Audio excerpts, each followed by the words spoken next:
My lucky little Harley addicts. It turns out that I woke up early today because I've been doing the awesome podcast, and that's AEW. Awesome. Because if you haven't figured this out about me by now, I am kind of really a big pro wrestling fan. And I spend most of my time doing things that I want to do. So, if you want to catch up on some of my pro wrestling thoughts about AEW, including interviews with the world famous and legendary Joe Bob Briggs, the horror movie host. You guys know I'm also into horror movies too, along with Darcy the Mail Girl and Johnny Taylor, the comedian. So you can check that out on the awesome podcast. Just search for AEW Some Pod. You'll see the episodes with me, but that's only for real hardcore wrestling nerds. So, what I actually wanted to talk about today is ASMR. You might have heard it before as ASMR. I know you probably have your sound jocking up and down, which personally I fucking hate. So I will try to keep it consistent, except for sections, which I do ASMR noises. So, as always, what is ASMR? Oh, and I should mention that I'm also doing a video podcast, which you can watch on my YouTube channel, youtube.com/Mistress Harley. So if you want to watch me talk about ASMR, you can do that online. But ASMR is a ASMR is an acronym for, let me click over on my tab, Autonomous Sensory Meridian Response. Now, even if you're not sexually into ASMR, you've probably experienced this median response before because we've all heard a noise that makes us cringe. Maybe fingernails on the chalkboard, maybe that screechy, scratchy sound when two pieces of metal rub together. There's a noise that kind of makes everybody just, I don't like it.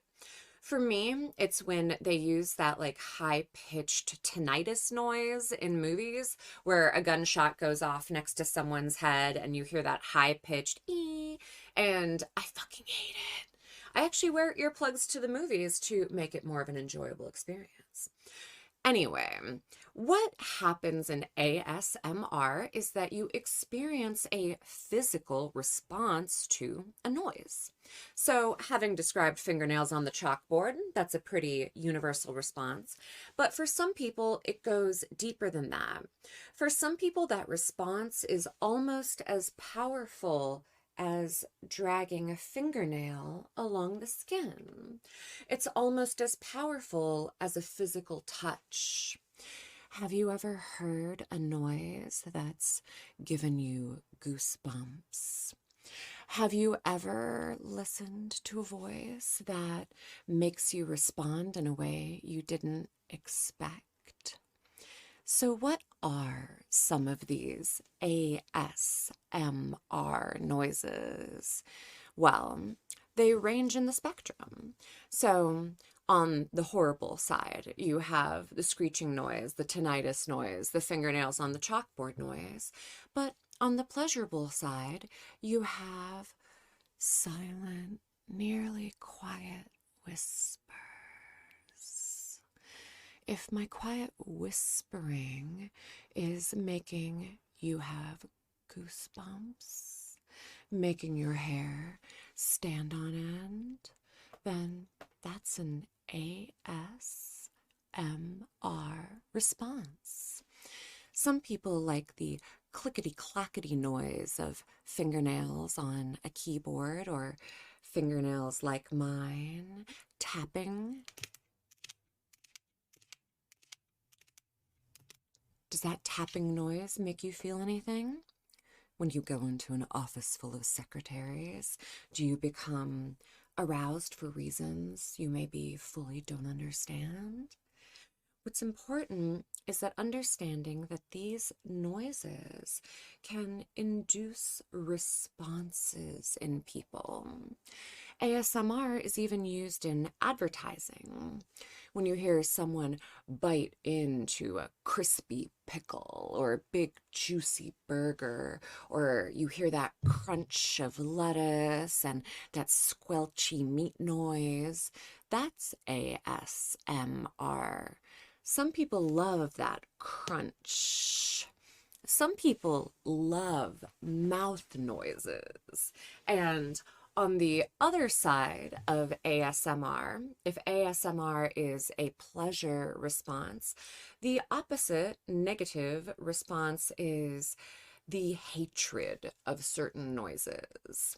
There's a word for it. It's called like simophobia or something. I could Google it. I guess I'll Google it.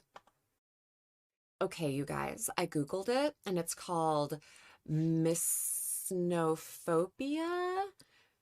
Misophonia. Yeah, like miso soup and phonia, like don't call me on the fucking phonia. So, misophonia affects around 20% of people, according to the non-scholarly sources at Google.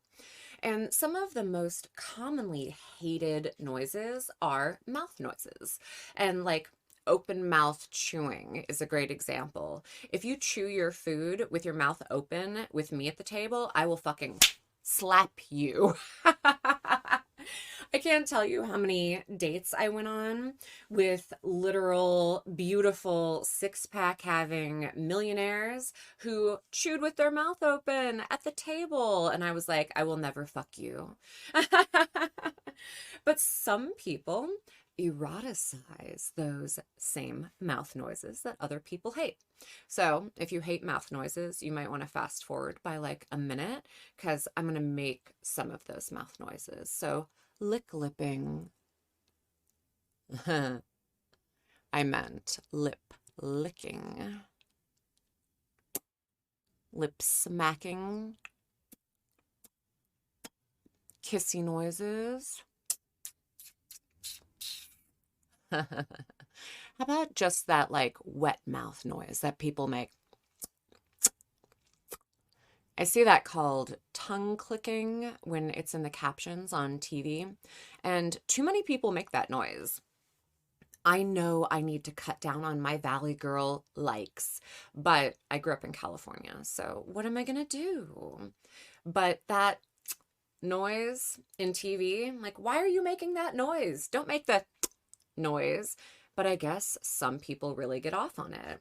And you guys have heard me talk about this before, if you are familiar with my podcast, that they include all of these weird fetishes on TV, and it's always the ones they can get away with, like Quentin Tarantino always putting Uma Thurman's toes in his movies. So if they can get away with like a little ASMR noise, if they can get away with adding like a little cleavage or a little foot shot, you know they will. But I encourage more fetishism on television. Fucking normalize that shit. It's not only perverts, everyone's a pervert. So, what is it about these ASMR noises? I guess that they get into a certain part of the brain.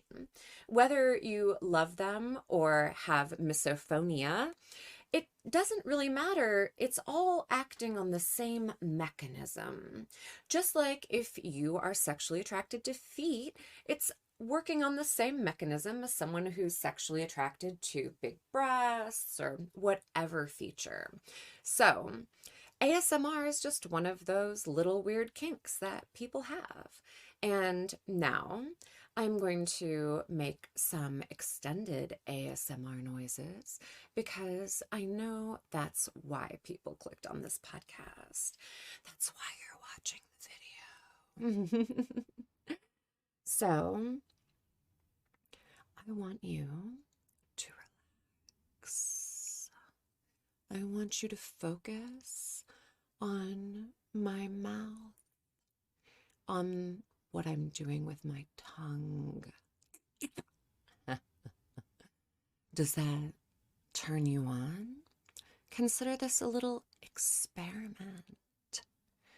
Have you ever considered that sounds might be so erotic that they can induce a physical response? That wouldn't be so strange. Everybody experiences emotional, sometimes physical responses to music, to certain words, certain turns of phrase, certain noises that trigger us. Religion uses it brutally to program you into having a pseudo-spiritual response when you hear certain keys, certain songs. Have you considered that all those songs and noises are marketing and brainwashing, just like everything else? Am I laughing at you? Am I laughing at how easy it is to program the human mind?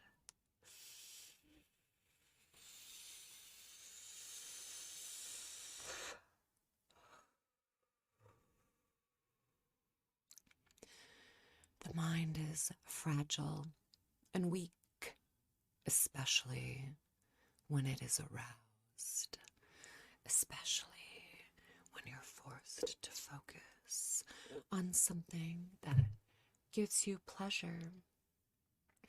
Audio, visual, touch.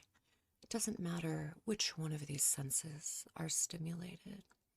What matters is knowing that the stimulation itself is something that you can't control. If you have any kind of fetishism, if you experience any kind of eroticism because of objects, sounds, colors, textures, even genders, one might consider that this is all a form of programming, a Pavlovian response in your brain, just like training a dog. Are you different than a dog? I'm not sure. Let's find out. So, consider that a little experiment.